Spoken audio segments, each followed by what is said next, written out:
This is your stitch selector dial. For straight stitching, you want it right here.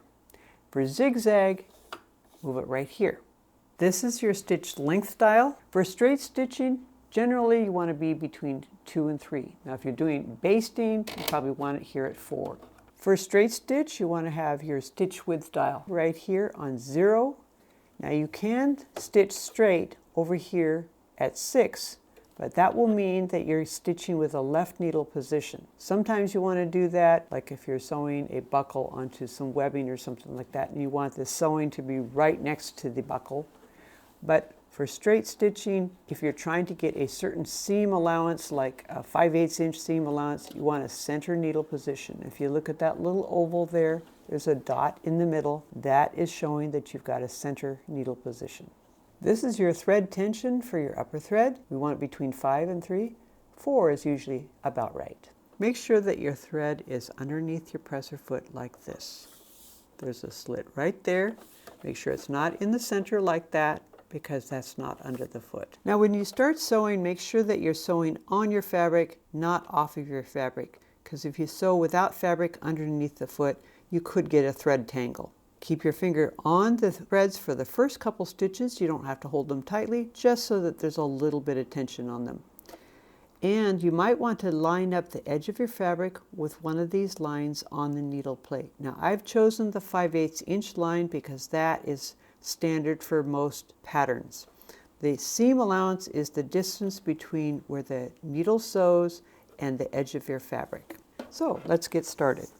Make sure that your presser foot is down when you start sewing. That's important. In order to seal your stitches so they don't come unstitched, you want to have a reverse stitch. So put your finger up here on the reverse lever, and after you've made a couple of stitches going forward, make sure you push this all the way down to stitch a couple stitches in reverse. Let it back up and keep stitching.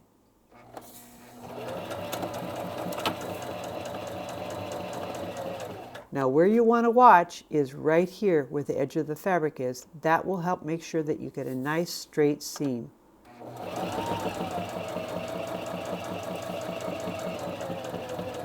When you get towards the end of your fabric, don't sew off the end.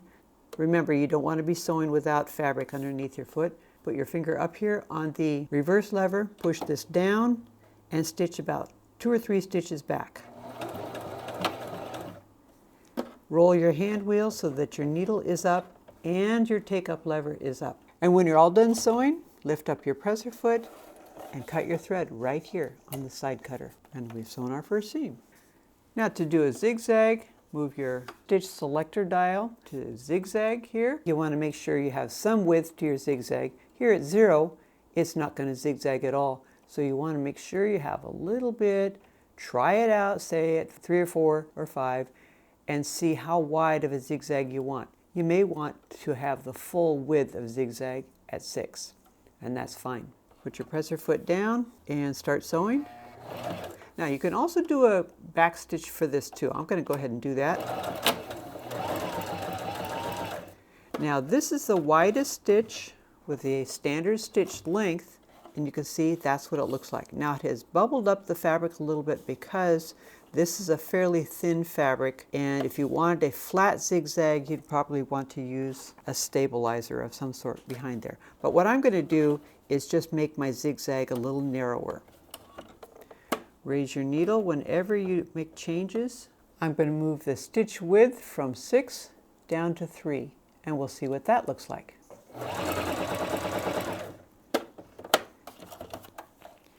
And that's the 3. This is 6, this is 3. Now we can also shorten our stitch length, so I'm going to show you that as well. To shorten the stitch length, let's move this down to between 0 and 1.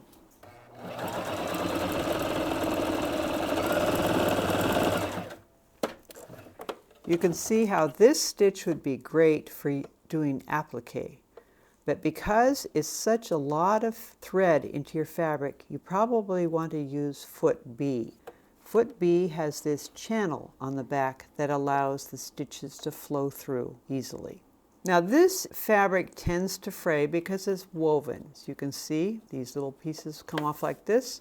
And if we sewed a garment that was made out of a woven fabric and then we washed that garment, these edges would fray. We don't want that to happen, so we want to seal these, and that's where zigzag can come in. Very handy. We'll go over to zigzag on our selector dial, widen the stitch. I would go to about 4, maybe 5, and then take one of our edges, put it under here. Now what we want to do is make sure that the right hand swing of the needle goes just past the edge of the fabric. The left hand swing goes into the fabric. And you also might be able to tell where the edge of the fabric is lined up in relation to the foot. That might be a good clue for you to know where to watch.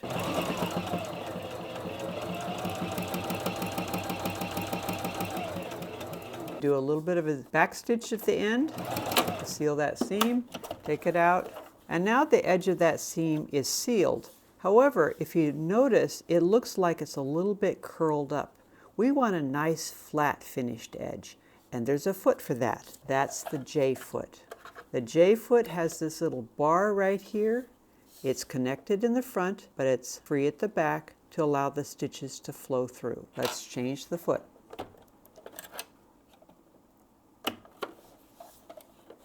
Put your thread under your foot, just like that. And this time, we're going to do the other seam allowance so we can see what it looks like. Line up the edge of your fabric with the little bar that I showed you, and then take a stitch to make sure that the needle passes to the right of that bar and then to the left. That bar is going to give a little bit of slack in your top thread in order to help those stitches to lay nice and flat at the edge.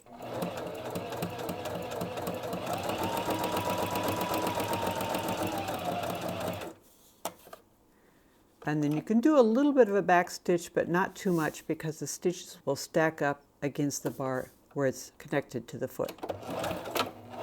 About like that. Now you can see the slack in the thread, but you see how nice and flat that is now compared to the way it was without the J foot. So the J foot is going to be your friend when you're overcasting the edge of your woven fabric. Another really useful stitch is the triple stitch. For the triple stitch, move it back to straight stitch, go over here to your stitch length dial and turn it to S1. It will also work in S2, but let's just do S1. Woven fabric is usually pretty stable on the straight of grain, but on the bias, it tends to be stretchy. So if you've sewn a garment that has a curved seam or any bias seams, if you sew it with a straight stitch and that gets stretched, the thread could break and your seam could come open. This triple stitch is going to help prevent that. So I'm going to show you what the triple stitch looks like. Now it's called the triple stitch because it takes 2 stitches forward and 1 back.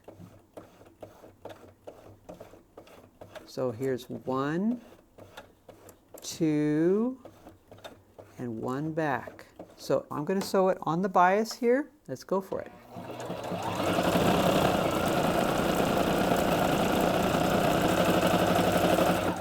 Now I don't need to put a back stitch in here because every stitch has a back stitch. And you'll notice that this stitch stretches as much as the fabric without breaking. That's really good for if you have a pair of pants where the back crotch seam has come unstitched because of the stretching on the bias fabric. You can repair that seam using the triple stitch. Also, you'll notice that this makes a nice bold top stitch. So for decorative purposes, this is also good. You'll also notice that when I'm sewing, I'm only guiding the fabric with my fingertips. I'm not pushing it or pulling it. That's important. If you found this video to be helpful, give us a like. And if you have comments, questions, or ideas for other videos you'd like to see, let us know in the comments down below. Thanks for watching. Bye.